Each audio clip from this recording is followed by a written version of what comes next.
지식인들이 많이 모여서 새롭게 꾸려진 혁신 도시라고 알려져 있는데, 그래서 어떻게 세종에서 국민의힘이 아니라 조국혁신당 1등일 수 있어? 앞으로 많은 핍박이 예상이 됩니다. 그럼에도 우리 당원들 계속 늘려주시리라고 믿고요. 그래서 준비한 오늘 당원 동지분들과의 대화 시간 이어하도록 하겠습니다. 대표님과 저희 의원님들께서는 무대 위로 올라와 주시기 바랍니다. 오늘 조국혁신당 세종시당 혁신을 향한 열린 대화 사회를 맡게 된 조국혁신당 대변인 강미정입니다. 반갑습니다. 세종은 공무원들 또 정말로 지식인들이 많이 모여서 새롭게 꾸려진 혁신 도시라고 알려져 있는데, 그래서 어떻게 세종에서 국민의힘이 아니라 조국혁신당 1등일 수 있어? 앞으로 많은 핍박이 예상이 됩니다. 그럼에도 우리 당원들 계속 늘려주시리라고 믿고요. 그래서 준비한 오늘 당원 동지분들과의 대화 시간 이어하도록 하겠습니다. 대표님과 저희 의원님들께서는 무대 위로 올라와 주시기 바랍니다. 네, 박수 부탁드립니다.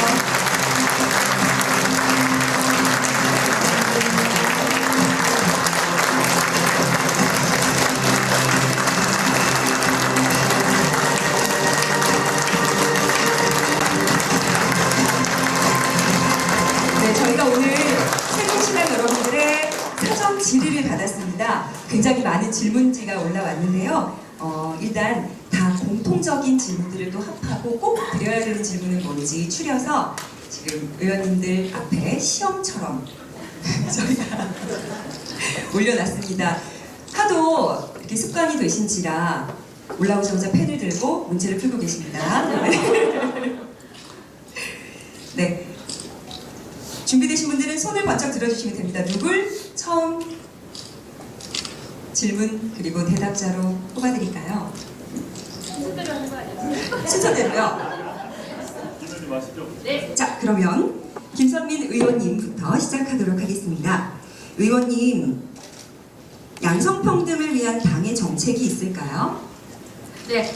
안녕하십니까. 다시 한번 인사드립니다. 김선민입니다.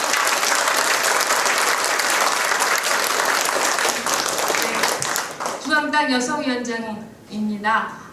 이렇게 세종 오니까 정말 반갑습니다. 저는 심사평가원 원장 그리고 기획이사 하면서 서울 여의도 다음으로 많이 온 도시는 세종입니다. 세종에 와서 제가 어떤 일을 했을지는 충분히 이해하실 거고요.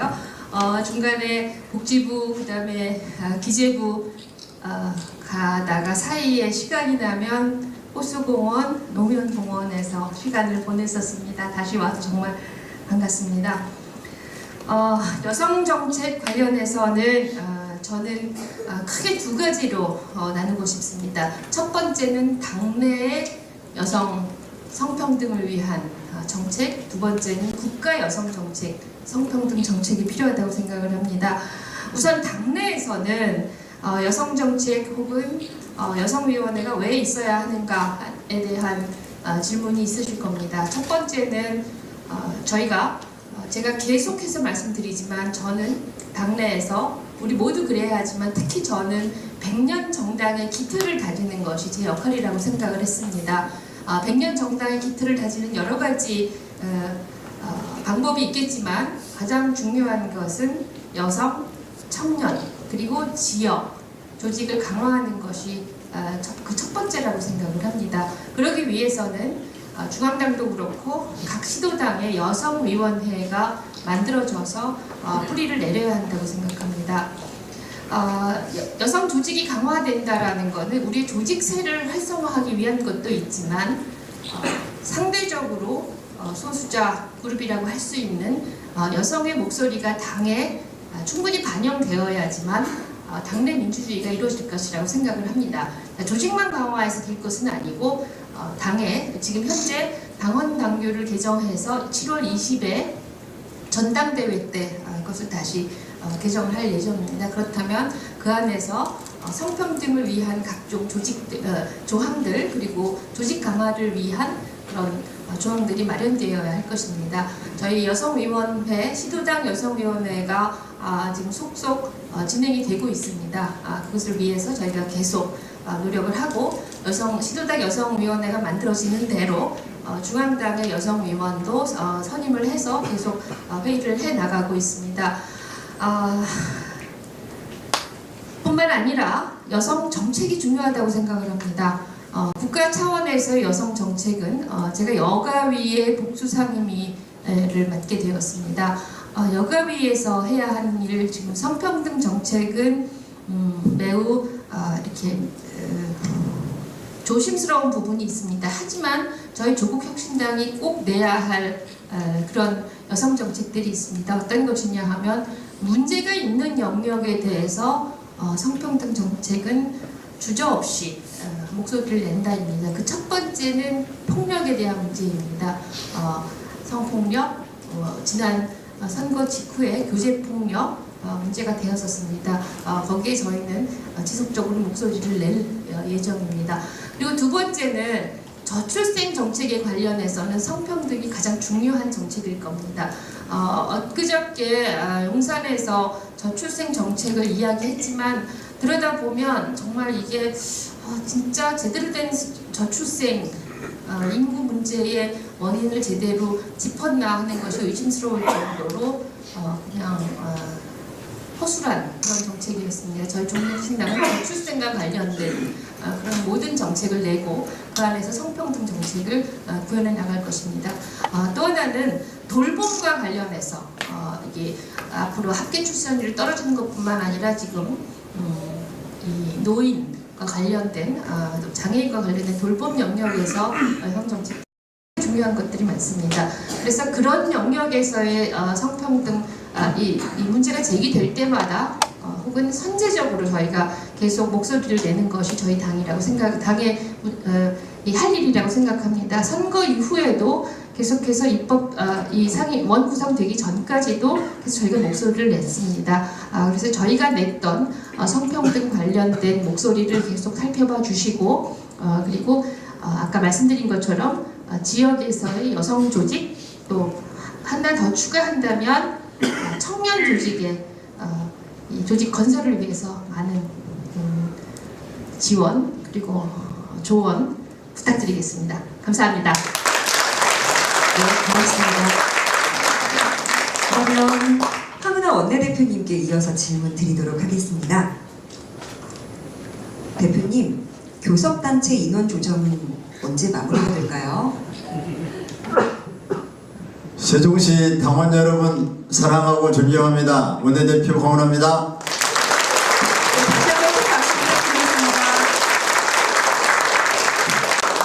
우리 세종시당은 아직 창당이 안 돼 있어서 오늘 간담회를 하면서 연락이 제대로 안 돼서 오실 수 있을까 걱정했는데 이렇게 비 오는 주말에 많이 와주셔서 정말 고맙습니다. 우리 세종시가 지난 총선 때 비례대표 선거에서 조국혁신당이 몇 등 했을까요?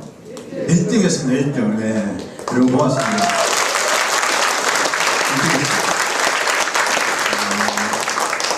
다 여기 계신 당원 동지들 덕분에 창당은 5주 만에 선거 치렀는데 5주 만에 선거 치러가지고 이렇게 기적을 만들어냈습니다. 다 여러분들이 주인공이십니다.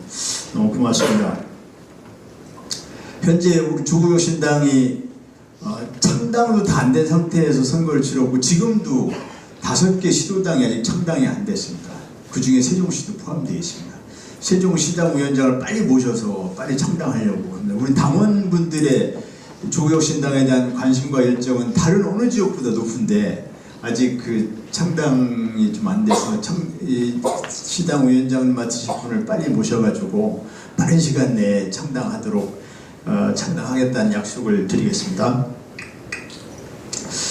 세종이 전국에서 가장 젊은 도시입니다. 그죠? 그거 아세요? 네, 제일 젊은 도시입니다. 그래서 세종에서 조국혁신당이 1등을 했다는 거에 대해서 조국혁신당은 큰 자부심을 느끼고 있습니다. 물론 이번에 총선을 통해서 조국혁신당 확인할 수 있었던 것은 전국에서 고르게 득표를 했어요. 그 다음에 세대별로도 고르게 득표했습니다. 지역별로도 고르게 득표했습니다. 이렇게 고르게 득표하는 정당을 대중정당이라 이렇게 부릅니다. 조국혁신당이 대중정당으로 성장할 수 있는 그런 발돋움할 수 있는 그런 근거를 이번에 투표를 통해서 확인할 수 있었습니다. 조국혁신당이 국민들에게 더 많은 사랑과 지지를 받는 대중정당으로 성장해 가기 위해서 해야 될 일이 많은데 그 중에 교섭 질문하신 거죠. 교섭단체 말씀하셔서 우리가 지난 선거 때 약 690만 명, 약 25%의 득표를 했습니다. 그러면은 그 비율로 보면 우리가 75명 국회의원 역할을 해야 됩니다. 300명 중 75명 역할을 해야 돼요. 선거제 때문에 12명밖에 못하고 우리가 지역구를 안 내는 바람에 12명밖에 못했지만 75명의 역할을 해내야 됩니다. 조국혁신당은 마땅히 국회 운영 과정 전반에 다 참여해가지고 그래서 활발하게 유권자들의 기대에 부응할 수 있도록 활동을 합니다. 그러기 위해서는 교섭단체가 돼야 돼요. 교섭단체라는 건 쉽게 이야기해서 국회에서 회의를 할 건지 말 건지 어떤 안건을 올릴 건지 말 건지 이번에 회의 때 어떤 법안을 통과시킬지 말 건지 이거를 결정하는 그것을 300명한테 의원들한테 다 물어봐서 할 수 없으니까 그 중에 대표인 몇 명하고 얘기하거든요. 그게 교섭단체 대표들입니다. 우리나라는 지금 그 대기할 수 있는 사람이 2명밖에 없어요. 교섭단체 2개밖에 없습니다. 민주당하고 국민의힘하고. 그 2명 원내대표가 만나가지고 다 이렇게 결정합니다. 그럼 조국혁신당을 찍어서 690만 명은 누굴 쳐다보고 있으란 말인가요? 그래서 조국혁신당은 단독으로 교섭단체가 되어야 합니다. 이것은 글로벌 스탠다드에 맞습니다. 세계 어느 나라도 교섭단체 요구를 우리나라처럼 엄격하게 하고 있는 나라가 없습니다. 가까운 일본만 해도 2명 이상이면 모임 회자, 파벌 할 때 파자, 회파라는 이름으로 해서 2명 이상이면 사실상 교섭단체 역할을 하도록 합니다. 가장 엄격한 나라가 독일인데 독일 같은 경우에 전체 의석의 5%면 교섭단체에 합니다. 우리 5%는 몇 명이죠? 15. 300의 5% 15이에요. 우리도 아무리 엄격하게 해도 15이면 되는 거고 지난 우리 국회에서도 굉장히 많은 의원들이 우리 교섭단체는 너무 요건이 엄격하다. 이건 말이 안 된다. 이게 사실 따지고 보면 유신 독재의 잔재입니다. 그 전에 유신 독재 전에는 10명이었어요. 그러다가 갑자기 유신 독재 때 박정희 대통령이 독재하기 의회를 장악하기 위한 수단으로 20명을 올려놔 버렸습니다. 그 잔재가 증거에 남아있는 거예요. 그래서 빨리 10명을 환원시켜야 됩니다. 그래서 지난 국회 역사를 돌이켜보면 많은 의원들께서 10명으로 완화해야 된다고 발의를 수없이 했어요. 근데 기득권들 때문에 이게 번번이 좌절됐습니다. 이번에 대한민국 조국혁신당을 위해서라기보다는 정치 발전을 위해서 다양성이 존중받는 국회를 위해서 유권자들의 뜻이 존중받는 그런 국회를 위해서 당연히 교섭단체 요건 완화되어야 합니다. 그렇지 않습니까? 네!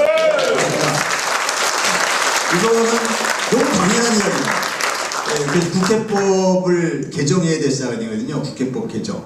국회법을 개정해서 현재 수명으로 되어 있는 걸 10석으로 낮춰가지고 조국혁신당이 단독으로 교섭단체가 되어야 합니다. 그래야 우리 박은정 의원님이 여러분 생각해 보세요. 박은정 의원님이 검찰개혁을 위해서 국회 오셨는데 검찰개혁 법안을 다루는 게 법사위의 1소위입니다. 1소위에 못 가셨어요. 이게 말이 됩니까? 이게 왜 말이 안 되니 왜 벌어졌나요? 우리가 교섭단체가 아니다 보니까 벌어진 겁니다. 교섭단체가 되면은 그 해당 상임위에서 간사를 할 수 있습니다. 간사끼리 모여서 다 1소위 누구, 2소위 누구 이렇게 다 정하거든요. 우리가 거기에 참여를 못하니까 이런 황당한 일이 벌어진 거예요. 이게 다 교섭단체가 안 돼서 이런 조국혁신당이 유권자들의 의사를 제대로 대변할 수 있는 그런 의정활동을 활발하게 하고 싶은데 제대로 안 되고 있다는 그런 점을 우리 당원동지들께서 좀 이해해 주시고 기회가 있으면 국회법을 개정해서 조국혁신당을 단독으로 교섭단체 만드는 10석으로 만들었는데 입법을 해달라. 입법 청원도 좀 해주시고 노래해 주세요. 노래해 주시겠죠? 네, 고맙습니다. 네, 질문을 드리면 보통 자기소개와 함께 인사를 하는 그 룰을 김선민 의원님과 황운하 원내대표께서 만드셨습니다. 조국 대표님께 기회 드리겠습니다. 네, 반갑습니다. 당대표 조국입니다. 네, 조국 대표님께 질문하겠습니다. 세종으로 국회 이전이 언제쯤 가능하다고 보세요? 그 답변하기 전에 저도 몇 마디 해야 될 것 같아요. 우리 황운하 원내대표님이 말씀하셨습니다만은 지난 선거에서 세종에서 조국혁신당을 1위로 만들어줬지 않습니까? 근데 실제 세종만이 아니라 언론에서는 조국혁신당이 호남에서 1위 했다라는 점만 자꾸 부각되는 것 같습니다. 그런데 세종에서 1위를 했고 딱 중부 지역이죠. 그 다음에 경기도로 오게 되면 수원 같은 경우 영통구, 그 다음에 경기도에서 분당, 일산, 인천 같은 경우는 연수구, 그 다음에 부산 같은 경우는 해운대구 등에서 다 1위를 했습니다. 이게 상당히 의미하는 바가 있습니다. 단순히 뭐 이제 그 지역이 잘 산다 뭐 이런 문제가 아니라 우리나라 전체에서 봤을 때는 문화 수준이 높고 교육 수준이 높고 시민의식이 높은 그런 지역에서 우리가 조국혁신당이 다 1등을 했습니다. 이 점이 저는 그 조국혁신당의 미래가 밝다라는 것을 상징하는 그런 중요한 지표라고 보고 있습니다. 물론 뭐 저희가 2등한 곳이 낫다 이런 취지는 전혀 아닙니다. 사실 세종 같은 경우 제가 왜 이거 잘 될 것 같다는 느낌을 받았던 게 선거 과정에서 KTX를 타고 호남을 가거나 또는 영남을 가는데 중간을 거치지 않습니까? 그런데 세종 근처로 세종으로 이제 KTX를 타고 오는데 나중에 봤더니 다 공무원들이셨는데 공무원분들이 저에게 명함을 살짝 주시고 가면서 잘하시라고 지지한다는 말씀을 여러 번 들었습니다. 근데 공무원분들이 명함 주기가 쉽지 않습니다. 게다가 야당, 게다가 윤석열 정권 조기종식을 외치는 사람에게 세종시 공무원분들이 명함을 주고 가면서 잘하고 있다는 거예요, 저보고. 그래서 이거 정말 큰 변화가 있겠구나라는 걸 그때 사실 저는 예감을 했습니다. 호남에선 전통적으로 지지가 강했기 때문에 호남이니까 조국혁신당을 지지하구나 생각을 했는데 세종에 근무하시는 공무원들이 저에게 많은 지지를 표하셔가지고 물론 여기 계신 분들이 공무원만은 아니겠죠. 근데 그걸 제가 이건 이길 수 있겠구나, 소기의 성과를 얻을 수 있겠구나 생각을 해서 너무 저는 그때부터 좀 자신감에 차 있었고요. 근데 결과적으로 지금 황 대표님 말씀하신 것처럼 지역 또는 계급, 이념을 떠나서 또 소득 수준을 떠나서 골고루 또 연령을 떠나서 골고루 지지를 받는 정당이 되었기 때문에 저희 천만 다행이다, 너무 감사하다 생각을 하고 그게 향후에 있어서도 조국혁신당이 해야 될 일이 무엇일까에 대한 고민을 많이 하게 됩니다.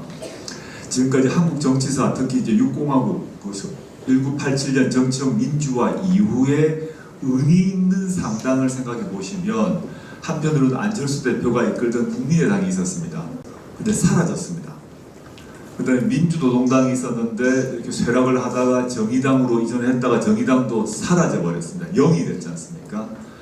근데 그런 그 두 정당의 실험이 있다가 실패로 끝난 것 같아요. 근데 실패 이유에 대해서는 제가 따로 설명할 건 아니고 그 국민의당이나 정의당과 다른 입장을 가지고 이제 저희는 그 두 당과 다른 성공을 거두었고 그 두 당이 실패했던 그 경험을 잊지 않고 성공을 하려고 하는데 다행히 전국적으로 연령별로 또 계급별로 다 골고루 지지를 받고 있기 때문에 희망이 있다고 생각을 하고 특히 세종시 같은 경우는 세종시에서 1등을 했기 때문에 아까 황 대표님께서도 특히 이제 대전, 세종을 다 같이 책임을 맡고 계시기 때문에 세종 지역 주민은 물론이고 유권자는 물론이고 세종 지역에서 그 정치를 해보시겠다는 분들도 혁신당과 함께 하겠다는 분들이 많이 연락이 옵니다.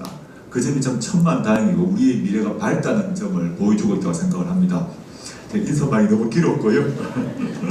세종시 시민들 만나 뵙기 때문에 단순히 질문에만 답하기 그래서 대표로서 좀 총괄하는 그런 발언을 드렸다는 점 양해해 주시고요.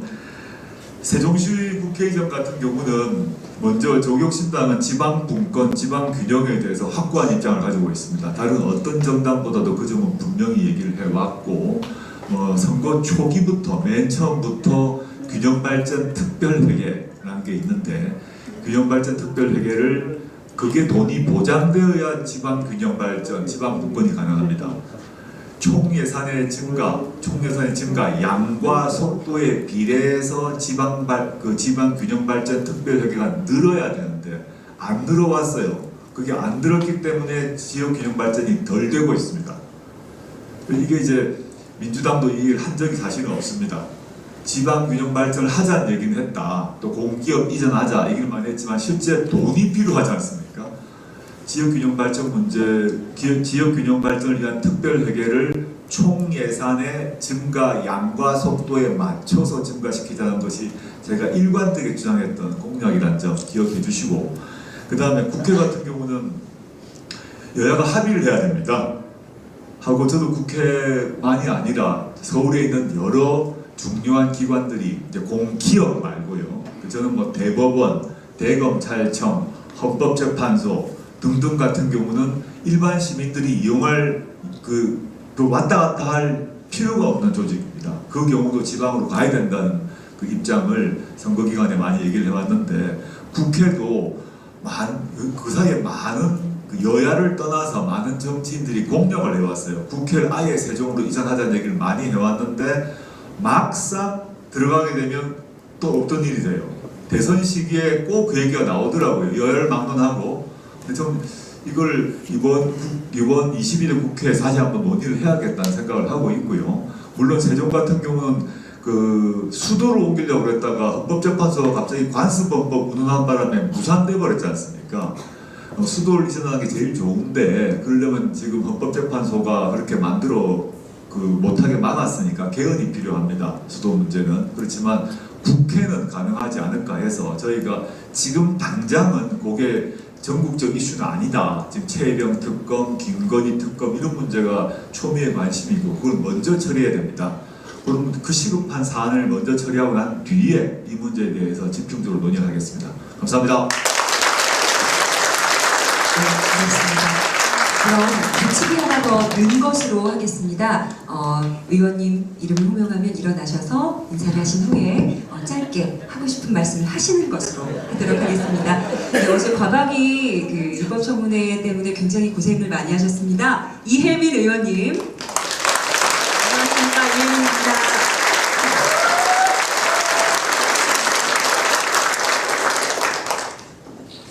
시나리오에 없는 일들을 계속 만들어내고 계시는 우리 대변인님 정말 감사합니다. 뒤로 갈수록 지금 하나씩 붙잖아요. 저 다음에 또 뭐가 붙을지 좀 기대해 주시면 감사하겠습니다. 제가 지금 세 분 말씀하시는 걸 들으면서 어떤 걸 봤냐면은 지금 카메라를 들고 핸드폰을 들고 다 사진을 많이 찍으셨어요. 특히 대표님 말씀하실 때. 근데 그때 표정을 봤습니다. 스스로 어떤 표정을 지으셨는지 모르시죠? 앞에서 보니까 다 보였어요. 이렇게 입꼬리를 이렇게 올리면서 저절로 미소를 지으면서 이렇게 사진을 찍으시는 거예요. 세종에서 저희가 괜히 1등을 한 것이 아니다. 그런 생각을 했습니다. 그 기운을 지금 받으니까 지난 일주일 동안 전쟁 같은 시간을 보냈는데 다 치유되는 그런 느낌이 드네요. 정말 감사합니다.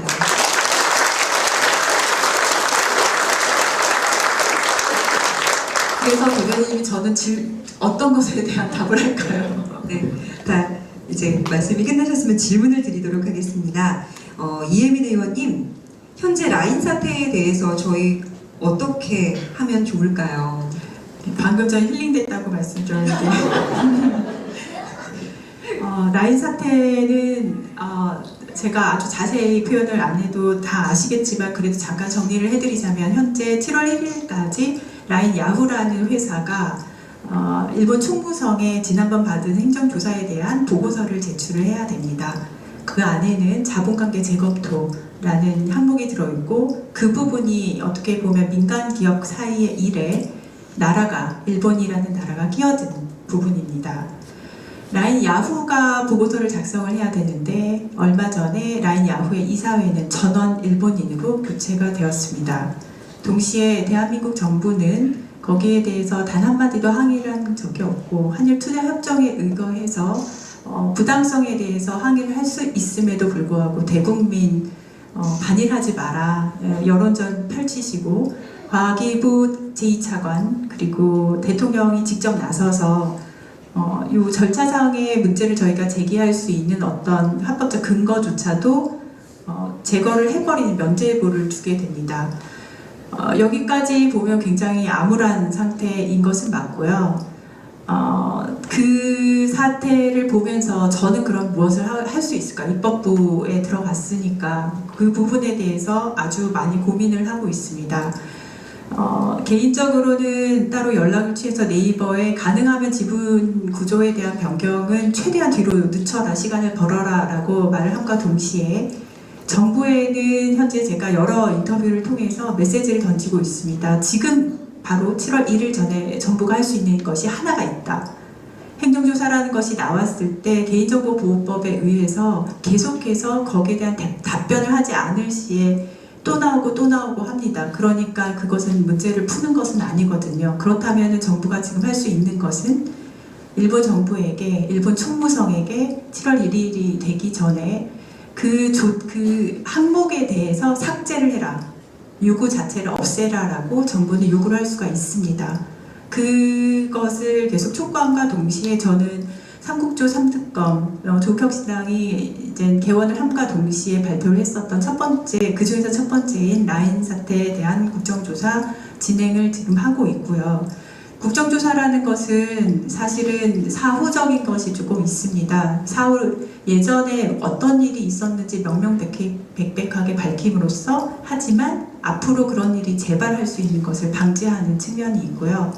동시에 또 진행을 하고 있는 것은 라인야후 사태가 비단 네이버라는 어떤 큰 하나의 기업의 일이 아닙니다. 지금 글로벌 진출을 시도를 하는 여러 중소기업들, 벤처기업들은 밖에 나가서 우리가 이렇게 키워봤자 그 일본에 그냥 기업 뺏기는 거 아니냐, 기술력 유출되는 거 아니냐 이런 우려를 하고 계시고, 라인 플러스처럼 우리나라 개발자들이 모여있는 회사, 라인 야후의 100% 자회사인데요. 거기서는 고용 불안에 시달리고 있습니다.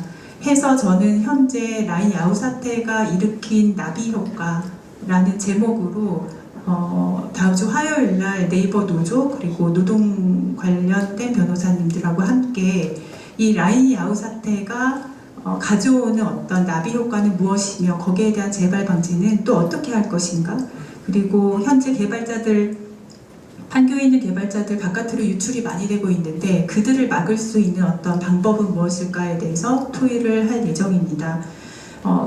정리를 좀 해보자면은 어려운 상황이 좀 됐고요. 어떻게 보면 정부가 가장 원하던 상황이 현재는 되어 있습니다. 국민들이 다 풀린 줄 알고 잠잠히 있으면 정부가 가장 원하던 상황이었거든요.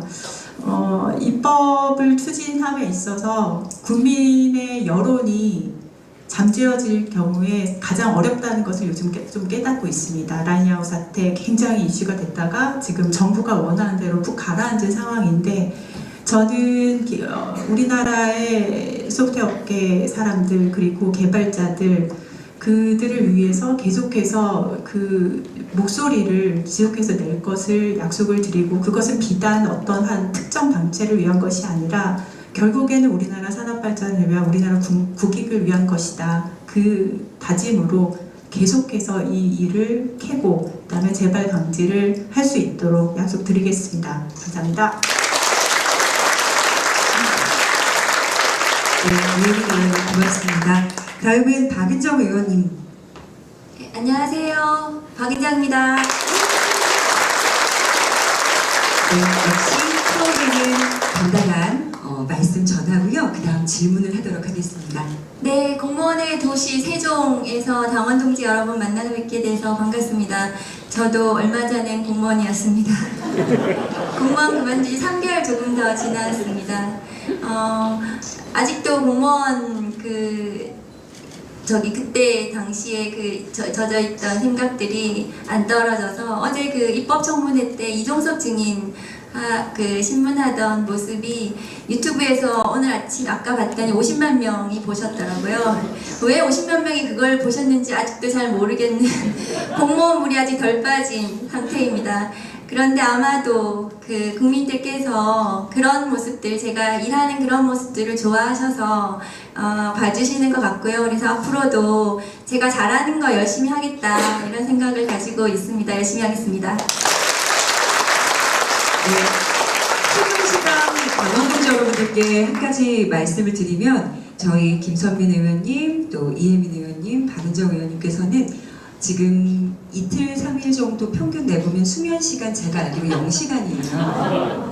그리고 당 대표님께서 왜 당사의 용각산을 그렇게 많이 사다 놓으셨나 지금 생각을 해보니까 말을 해야 되니까 그래서 거의 이렇게 막 정말 속에 있는 단전에서 나오는 호흡으로 지금 말씀을 하고 있다라는 말씀 기억해 주시고 또 더 뜨겁게 응원해 주셨으면 좋겠습니다.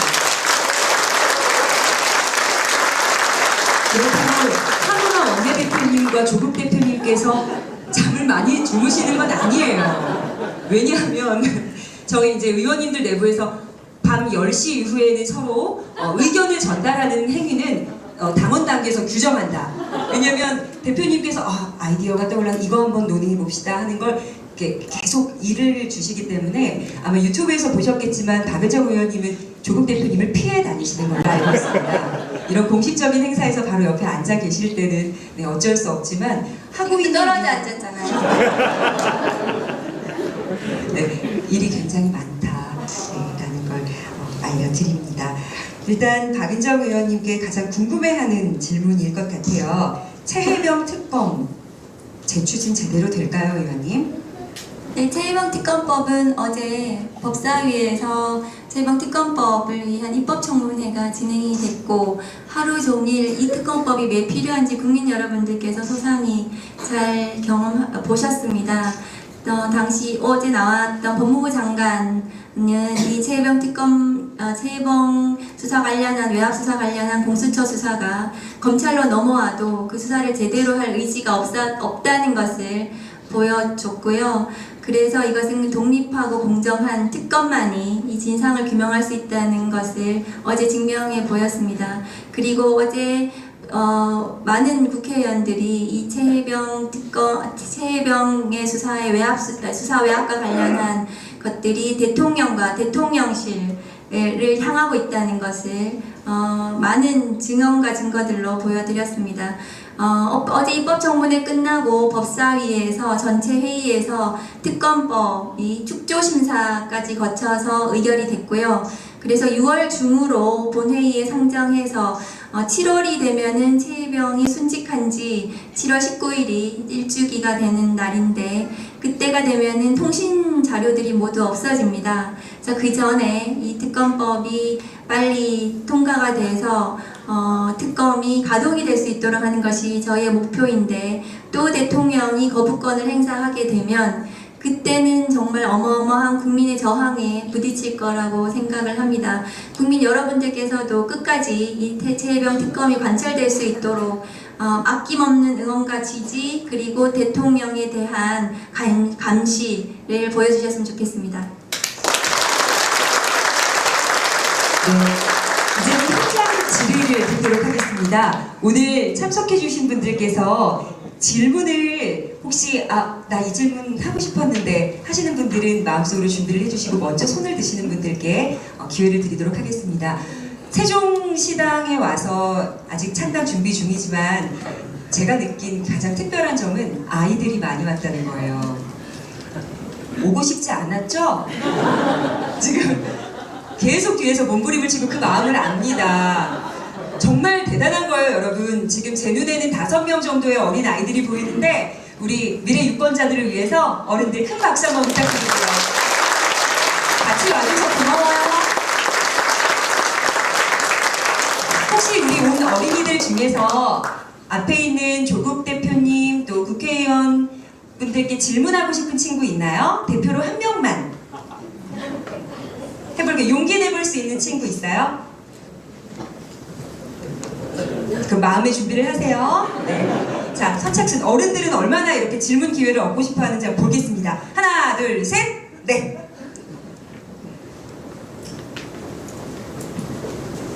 오늘만 하겠습니다. 조국 대표님 오신 줄 알고. 네, 어디서 온 누구신지 예, 저는 밝혀주시면 종촌동에서 지금 6년째 살고 있는 오용숙입니다. 예, 지금 제가 쭉 돌아오면서 좀 간단하게 하겠습니다. 일단 홍은아 원내대표님께는 교섭단체 20석 기득권 때문에 못하는 그 정당 지지율로 계산하면 6.7%입니다. 그죠? 근데 그 국회법에도 6.7%를 추가해달라고 좀 하는 게 오히려 기득권 설당이 더 낫지 않겠다는 생각이 들고요. 그러니까 우리 조국 대표님한테는 맨 앞에서 맨 마지막까지 싸우는 게 세빙선, 예인선이 아닌데 저 거북선이라 생각하거든요.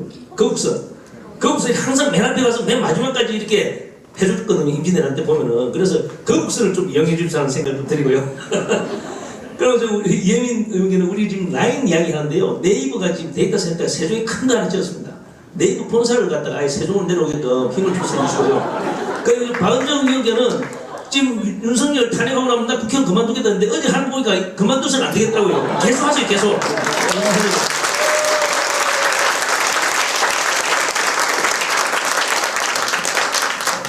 그러면 어떻게 대답 순서를 박은정 의원님부터 해서 쭉 이쪽으로 모아보도록 하겠습니다.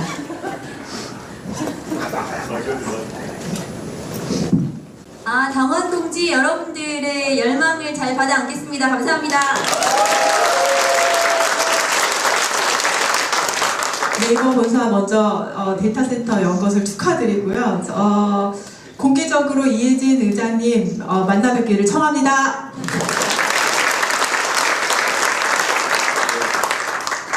쇠빙선, 예인선이라는 게 다 아시겠습니다. 한편으로는 빙하를 깨고 이걸 깨고 난 뒤에 이제 앞이 길이 열리면 그 다음에 맨 앞에 서서 다른 배들을 끌고 나가는 게 예인선 아닙니까? 그 역할을 하려고 하고요.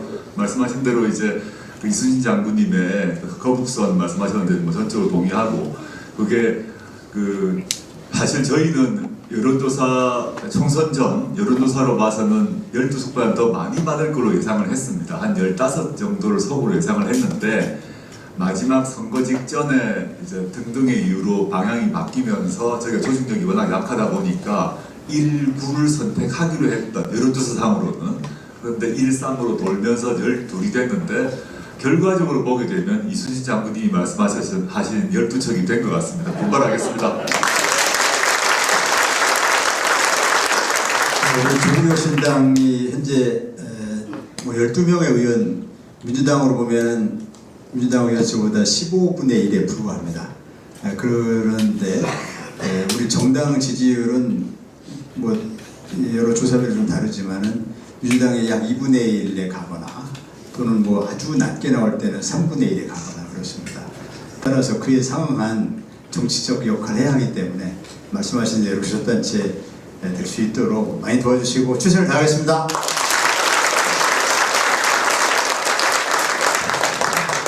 아니 이렇게 우리 김선민 의원님만 빼고 질문을 하시면 형평성에 어긋나는데 긴급 질문 하나 더 하겠습니다. 제가 해야 되겠습니까? 네.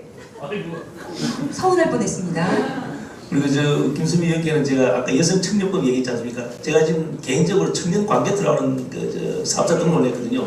청년들이 그 관계도 대학처럼 고역지기를 가지고 이렇게 전국을 뻗어나가자, 전 세계를 뻗어나가자는 의미였는데 그 제가 그 가장 존경하는 의원님이신데 청년들을 위해서 그 첫 번째로 지금 해주고 싶은 정책이 있다고 어떻게 좀? 몰래 질문을 하셨었군요. 예. 예, 청년 이미 시스템에 등록을 했습니다. 우선 저는 가장 중요한 것은 구체적인 개혁 입법이라고 생각을 합니다. 청년들이 가장 이 청년들의 무거운 짐을 지우는 것은 고용과 그리고 주거 문제일 것입니다. 그것은 이제 차차 하기로 하고 당장 급한 것은 국민연금에서 청년들이 보장을 받을 수 있도록 출산 크레딧과 군복무를 하게 되면 나중돼서 노령연금을 받을 때 그 보험료를 납부한 것과 같은 효과를 받을 수 있도록 지금 시스템에 등록하고 왔습니다. 네. 감사합니다. 네, 다시 한번 큰 박수 부탁드리겠습니다. 자, 이제 긴장하십시오. 이제 질문 있으신 분은 손 들어 주십시오. 네. 젊은 분 같으신데요. 20대이시죠? 안녕하십니까. 저는 종촌동에서 이제 10년째 거주하고 있는 양찬호라고 합니다. 일단 여기 조국혁신당 국회의원분들 진짜 세종시에 와주셔서 정말 감사합니다. 네. 저는 어제 영상을 봤는데요. 국회 법사위 청문회하고 국회 과방위 청문회, 입법청문회 유심히 봤습니다. 정말 두 분 의원들이 정말 고생하셨던 것 같습니다. 감사합니다. 고맙습니다. 그리고 조국 대표님께 저 질문 하나만 하겠습니다. 조국 대표님께. 지금 조국 대표님은 제가 알기로는 저는 국회 홈페이지를 자주 방문을 하는데 조국 대표님께서 이제 국방위원회를 하고 하는 건 알고 있습니다. 예, 국방위원회에서 만약에 맡게 된다면 어떤 법을 만들 것인지 제일 궁금합니다.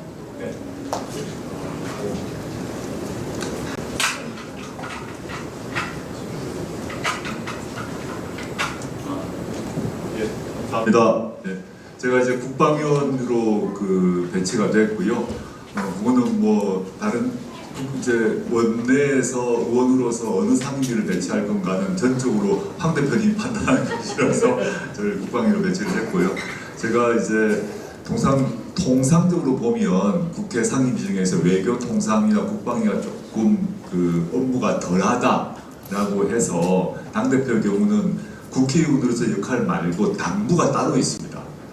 당무가 이제 의원님들이 하지 않는 당무를 또 제가 해야 되기 때문에 부담이 덜할 것이다 생각해서 국방위로 배치가 됐는데 이제 그게 또 이상하단 말이 좀 이상합니다만 최해병권, 박정원 대령권이 국방위라서 해야 될 일이 좀 많을 것 같고 그리고 지금 이미 알려져 있는 최해병, 박정원 대령권 말고 최근에 12사단 훈련소에서 규정에 어긋나 얼차려 받다가 근육이 녹아내리는 박 훈련병이 사망을 했지 않습니까?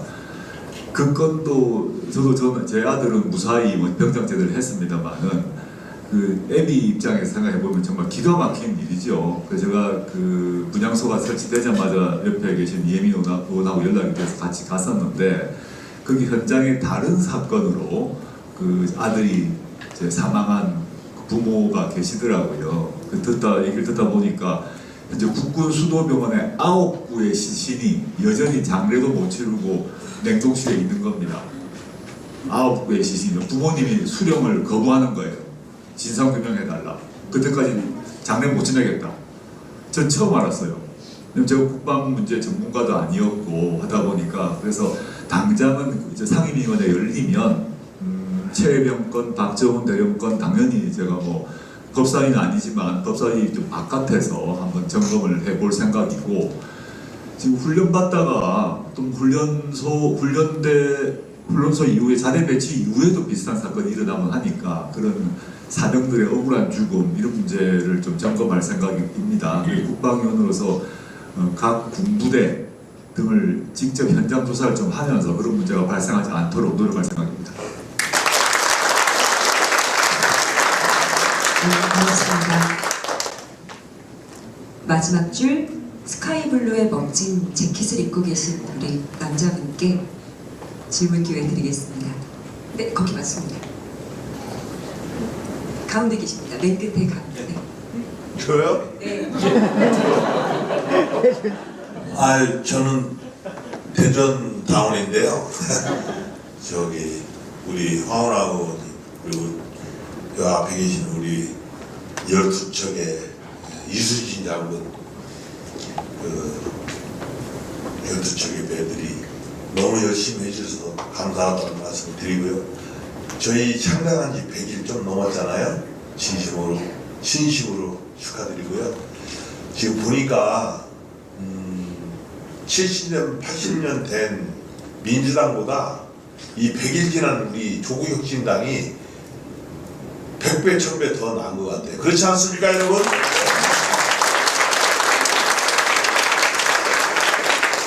어제 저도 청문회를 많이 봤어요. 법사위 많이 봤는데 시원합니다. 정말 텔레비 저희는 안 봤는데 너무 즐겁고 행복했습니다. 앞으로도 더 세게 변치 않게 해주시고 저는 오늘 한 말씀 드리고 싶은 거는 지금 여러 부분 말씀들이 나왔는데 저는 일단 먹거리거든요. 이제 공무원들도 많고 우리나라에. 근데 자영업자들이 한 700만 돼요. 저희 소속은 제가 사다법인 한국상권총연합회 회장입니다. 지금 이 정부가 살다 이런 정부가 처음 봤는데요. 물가가 이제 어저께 페이스북에 올렸는데 사과 주먹만한 게 하나 8,700원입니다. 이게 다입니까? 그럼 내가 그 얘기를 했더니 보수 진영에서는 뭐라고 그러냐면 왜 그게 윤석열 잘못이요. 날씨가 안 좋아서 그러는 걸. 그래서 내가 이 양반아 수급 조절만 잘하면 될 거 아니야. 그랬더니 그때서 내가 가만히 있더라고요. 이렇게 우리가 당원으로서 이렇게 역할을 이해시켜주고 교육시켜주고 해야 할 필요성이 느꼈습니다. 그래서 우리 조국혁신당도 이채 양명주 이런 사건이 큰 거 있지만 그건 당연히 우리 혁신당의 목표지만 가장 중요한 거는 먹거리거든요. 고물가. 그래서 비상물가 활성화 대책위원회를 먼저 좀 민주당보다 치고 나가서 먹거리에 좀 애정을 갖고 좀 추진해 주셨으면 감사하겠습니다. 감사합니다. 네, 대표님께서 지금 말씀하셨던 민생 문제, 지금 고물가, 고환율, 그 다음에 수출은 안 되고 이런 게 지금 뭐 엉망진창 상태인 거죠. 경제 문제도 너무 나쁘고 민생도 안 좋은 건 익히 알고 있고요. 지금 말씀하셨던 것은 전적으로 동의를 하고 지금 마지막에 제안하셨던 비상물가 대책위원회 이름은 어떻게 다르게 조정할 수 있다 하더라도 저희가 상경하고 나면 당내 특별한 위원회를 만들어서 즉각 대처하도록 하겠습니다. 감사합니다. 네, 아직 세종시 여러분들께서 체감을 잘 못하실 수 있는데요. 마지막에 질의 주신 분께서는 대전에서 10번 정도 손을 드셨는데 제가 질문 기회를 못 드려서 여기까지 오셨습니다. 그래서 저희가 혹시라도 박수 큰 박수 한번 부탁드릴게요. 다음번 세종에서 창당대회를 하거나 혹은 당원 간담회를 하게 되면 먼저 손 드는 연습을 하고 오시는 것이 현명하다라고 먼저 말씀을 드리겠습니다. 이제 손을 드시는군요. 네, 먼저 드신 분께 기회 드리겠습니다. 두 분만 더 질문을 받고 마치도록 할게요. 제가 일부러 동선을 힘들게 이렇게 멀리 잡은 건 아니에요. 네. 안녕하세요. 세봉동에 살고 있는 김영신이라고 하고요. 7년째 거주로 가고 있습니다. 직업이 개발자라서 이혜민 위원님께 좀 여쭤볼 게 있는데요. 최근에 정부가 윤석열 정부 들어오고 나서 예산이 많이 줄어들어 공공기업에 대한 그런 예산이 줄어들어서 친구 개발자들이 서울로 출퇴근하고 있어요. 그런 모습 보면 되게 안타까운데 세종시에도 이렇게 아까 네이버처럼 이렇게 판교에 있는 IT인들이 많이 왔으면 좋겠고요. 앞으로는 라인도 그 동영상상에서 보면은 그 라인이라는 게 메신저 기반이고 데이터거든요. AI를 일본에다 뺏긴다는 기분이 들어요. 우리나라가 이렇게 세대가 바뀌고 있고 기술이 바뀌고 있고 점점 로봇이 일하는 세대가 되고, 그러니까 인간이 할 수 있는 일을 그 AI가 점점 더 많이 확장이 될 텐데 아이들에게 무엇을 가르쳐야 될지가 되게 고민이거든요. 그래서 교육부랑 연계돼서 이렇게 위원님 생각하신 교육 정책이 있으면은 IT를 조금 활성화하거나 우리 국가 경쟁력을 높일 수 있는 그런 정책이 생각하신 게 있으면 무엇인지 궁금합니다. 네, 질문 감사합니다. 처음에 저는 소프트웨어 개발 쪽을 이렇게 듣다가 그 다음에 판교 개발자를 듣다가 그 다음에 AI에 관한 것을 이제 일본에 빼앗겨, 그건 굉장히 현실입니다. 공감을 하고 있고요. 그 다음에 사실은 아이들에게 무엇을 이런 상황에서 가르쳐야 될까 많이 고민해왔던 점입니다. 예전에 제가 미국 가기 전에 우리나라 중고등학교 정보교과가 의무화되던 때가 있었습니다. 그때 정보교과를 만드는 위원회에도 참여를 했었습니다. 소프트웨어 교육을 아이들에게 어떻게 해야 될까. 저는 지금 소프트웨어는 얼마큼 동의하실지 모르겠지만 이제 업계에서는 뭐라고 판단을 하고 있냐면은 그냥 물과 공기 같은 존재다. 이걸 모르고 살아가기엔 너무 불편함이 많다라고 말했던 게 10년 전입니다. 그래서 제가 관련된 봉사활동들을 굉장히 많이 하고 다녔었는데 지금은 사실은 AI가 그 위치를 차지하고 있다고 생각을 하고 있습니다. 아이들에게는 무엇을 가르쳐야 될까? AI 지금 무슨 이미지 검색 같은 걸 하실 때 나오는 결과, 이미지 이제 사진 검색이나 여러 가지 하셨을 때 나온 결과가 현재는 사람이 만든 것이 99%입니다. 근데 작년 기준으로 2년 이내에 85% 정도의 검색 결과가 다 AI가 만든 것이 나올 거야 라는 전망을 하고 있고, 그 전망은 작년 거였는데 올해 벌써 바뀌었습니다. 아마 1년 이내로 여러분들께서 검색하시는 여러 이미지 검색은 다 AI가 만든 것이며 텍스트도 마찬가지다. 그 상태에서 아이들에게 가르쳐야 될 것은, 저는 AI 문해력이라고, AI 리터러시라고 하는데, 무엇이 AI고 무엇이 AI가 아닌 것인가, 그 상황에서 사람이 가져가는 가치는 무엇인가, 오히려 그래서 인문학 쪽을 더 교육 측면에서는 가르쳐야 된다라고 믿고 있는 사람이고요. AI 얘기가 나왔으니까 드리는 말씀인데, AI 문해력 부분은 아이들뿐만 아니라 어르신들까지 전 연령대에서 필요한 교육이라고 생각을 합니다. 지금도 저희는 스팸, 보이스피싱이 횡행하잖아요. 그것도 사실은 AI로 인한 어떤 나쁜 면이거든요. 어르신들일수록 그것을 구분하시기가 굉장히 어렵고 피해는 더 많이 받습니다. 키오스크 앞에서 고민하시는 어르신들도 많이 봅니다. 그런 부분에 대해서 국가가 할 수 있는 리터러시, AI 리터러시를 높일 수 있는 일을 동시에 아이들 교육뿐만 아니라 같이 해야 된다라고 생각을 합니다. 네, 약속했던 대로 마지막 한 분 더 질문 받고 저희 얘기 끝내도록 하겠습니다.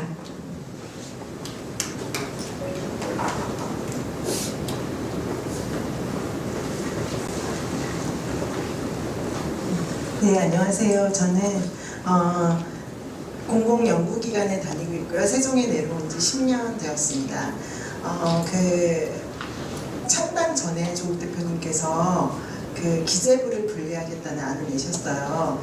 세종이기 때문에 이 질문을 많은 당면과제들이 있지만 한번 드리고 싶었고요. 사실 정부 조직은 검찰도 마찬가지고 기재부도 마찬가지인데 견제와 균형이 맞춰져야만 그 조직이 제대로 굴러간다고 생각합니다. 그런데 검찰도 그런 견제가 없었고 기재부 역시 지금 상당 기간 동안 견제와 균형을 완전히 상실한 채로 지금 정부들을 장악하고 있다고 생각하거든요. 그래서 너무나 당면과제가 많아서 제가 이 질문을 드리기 좀 죄송하긴 하지만 앞으로 기재부 분리에 대한 안을 어떻게 가지고 계신지 궁금합니다.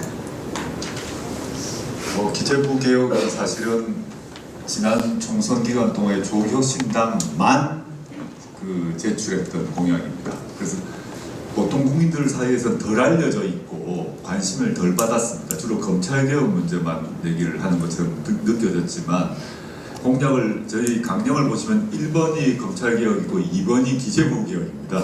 언론에서는 기재부 개혁에 대해서 특별한 관심을 얻긴 한데, 지금 말씀하셨던 것처럼 지금 현재 이제 기재부가 예산권을 독점하고 있거든요. 그래서 아무리 청와대에서, 옛날로 얘기하면 지금은 대통령실에서 뭘 하고 싶어 해도 기재부에서 예산 편성권을 가지고 있어서 안 한다 그러면 못 합니다. 이게 이제 그럼 어떡할 거냐. 과거에 김대중 정부 때 같은 경우는 예산처를 독립시켰습니다. 분리를 시켜서 기재부에 검찰이 워낙 많이 권력을 갖고 있는 것처럼 수사와 관련해서는 수사, 기소 등 행정 절차에서 검찰이 모든 권력을 지배하고 있다면, 그것 말고 예산이나 우리나라 경제 관련해서는 기재부가 완전히 독점을 하고 있어서 한편으로는 국회 말도 안 듣고 대통령 말도 안 듣고, 그리고 공무원 조직, 행정부 조직 안에서는 다른 부처를 지배하는 형상인 겁니다. 돈 문제를 가지고 다른 그게 행안부건 어느 부서든 간에 돈 문제를 딱 쥐고 있으니까 기재부가 다른 부처를 지배하는 또 그런 문제가 발생하고 있습니다. 이게 저는 세종시의 공무원분들이 조국혁신당을 지지했던 여러 이유 중에 하나도 여기에 있을 거다라고 추측을 해보는데, 저는 과거 김대중 정부 때처럼 돌아가야 한다고 생각해요. 워낙 권한을 독점하고 있다. 이게 돈 문제이기 때문에 시민들 입장에는 잘 안 보입니다. 예산을 세금은 내지만 예산이 어떻게 편성돼서 어떻게 쓰는지 전혀 보이지 않기 때문인데, 뒤에 숨어있는 권력이라고 저는 보고 있어서 기재부 문제 계획을 저희가 이제 2호 공약으로 얘기를 했고요. 아까도 말씀드리긴 했는데, 지금 현재 국민적 관심을 갖고 있는 주제는 최희병 사건, 박정원 대령 사건 이런 거기 때문에, 김건희 특검 이런 문제를 먼저 처리를 하고, 급한 것을 먼저 하고 앞으로 4년이 있지 않습니까? 순서대로 배치를 해서 기재부 문제 개혁은 저 2호 공약인 만큼 반드시 저희가 끝까지 관찰하도록 하겠습니다. 보통 입법안을 내는 것은 하나만 더요. 예. 그 기재부 개혁과 관련해서 국민들에게는 잘 안 알려 있지만 제가 주로 담당하고 있는 사회권 모든 영역에서 가장 핵심적인 장애 요인은 예비타당성 조사입니다. 사실 예비타당성 조사라는 거 뭐 흔히 예타라고 얘기를 하지만 그 예타라는 거 예비타당성 조사를 할 때에 국민연금, 건강보험, 공공의료, 돌봄, 사회복지 모든 영역에서 예비타당성 조사가 0.5 이하다. 그러니 이 사업에 대해서는 국가재정을 투입할 가치가 없다라고 얘기를 하지만 조사 항목을 보면 정말 이 평가할 때 저 평가할 때 엿가락처럼 왔다 갔다 하고 전문가도 하나도 반영이 안 되고 이런 것들을 잘 알고 있습니다. 심지어 누가 들어가는지 어떤 자료를 쓰는지 보고서가 나와야 아는데 그 보고서는 국민들은 물론이려니와 전문가들도 찾아보기 어려운 형태로 되어 있습니다. 저희가 발의하는 작은 영역 공공의료만 하더라도 가장 핵심은 국가재정법과 함께 고쳐야 한다고 생각을 합니다. 계속 지켜봐 주시기 바랍니다. 네, 이 기재부 좋은데 우리 이혜민 의원님께서도 네, 오늘 정말 열띤 토론 마음에 드시죠? 출연연에 대해서 잠깐 말씀을 드리는 게 좋을 것 같습니다. 이 또한 뒤를 파봤더니 기재부가 있는데 작년에 R&D 예산이 삭감이 되면서 그 여파가 그냥 학교에 있는 연구실뿐만 아니라 출연연에도 아주 크게 미쳤습니다. 출연연 분들이 내놓는 참담한 이야기들 지금 다 같이 듣고 있고요. 이 부분에 대해서 그 대통령은 과학기술계의 카르텔이다 그러면서 예산을 깎았는데 실상은 알고 보니까 기재부 카르텔이었었던 것을 이제 발견을 해냈고 관련해서 기재부의 농간이 더 이상 7학년에 영향을 미치지 않도록 그 고리를 끊는 부분에 대한 입법을 할 예정입니다. 네. 한동훈 특검법 그리고 김건희 공수처에 고발한 어떤 그 안들을 보면 저희에게도 엠바고라고 제출하는 순간까지 비밀을 지킬 것을 요구를 하시거든요. 왜? 입법안에 저작권이 있습니다. 여기서 얘기를 하는 순간 누군가 다 알게 되거든요. 그래서 한 가지 확실히 말씀드릴 수 있는 것은 조국혁신당은 약속을 지키지 않는 법이 없다. 까지만 말씀드리겠습니다. 네, 그럼 이것으로 조국혁신당 세종당원과 함께하는 혁신을 향한 열린 대화 마치도록 하겠습니다. 잠깐만요. 네. 잠깐만. 예.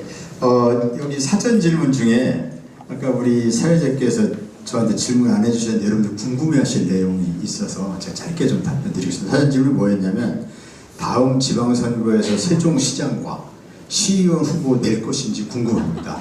궁금하지 않으세요? 네. 궁금하시죠? 네. 그래서 짧게 답변 드려야 될 것 같아서 사전 질문에 이 질문이 많이 있었습니다. 결론은 뭡니까? 냅니다. 네. 오늘 질문 들었습니다. 여러분 큰 박수 한번 더 부탁드리겠습니다. 다만 조국혁신당의 이념과 가치에 부합하는 분야에 되겠죠. 또 참신한 분야에 되겠고 또 경쟁력 있는 분야에 되겠죠. 후보를 낸다는 데만 의미를 두는 게 아니라 저 후보는 정말 조국혁신당의 어떤 좋은 정책, 가치, 철학 이런 거가 딱 맞는 분이다. 그 다음에 경쟁력도 있는 분이다. 또 이미지도 좀 참신해가지고 좀 기대를 모을 수 있다. 이런 분을 시장 후보, 시의원 후보로 잘 발굴해서 후보를 낼 겁니다. 7월부터 우리 전당대회가 시작됩니다. 7월 중순 20일부터 조국혁신당 전당대회 있습니다. 그거 아세요? 전당대회. 전당대회라는 게 뭐죠? 당대표를 새로 뽑는 겁니다. 여러분들 이 순간에 그럼 조국 말고 누가 당대표 된다는 거야? 이렇게 생각하시면 모르겠는데 조국 대표도 출마하십니다. 그래서 그 당대표를 새로 뽑고 나면 그때부터 조국혁신당은 조직정비에 박차를 가합니다. 지방선거에 대비해서 후보를 찾기 위해서 조직정비에 박차를 가하게 됩니다. 그래서 그때 여러분들께서 좀 많은 좋은 조국혁신당 후보로서 이렇게 역할하실 분 많이 추천해 주세요. 그래서 꼭 승리하는 조국혁신당이 되겠습니다. 고맙습니다. 네, 7월 20일에 있을 전당대회 새롭게 당대표를 뽑게 되는데 저희 조국 대표께서 굉장히 긴장하실 만한 쟁쟁한 경쟁 상대들이 대거 출마할 것을 예고합니다. 네, 그러면 이것으로 저희 오늘 당원과의 대화 간담회 마치도록 하겠습니다. 고맙습니다.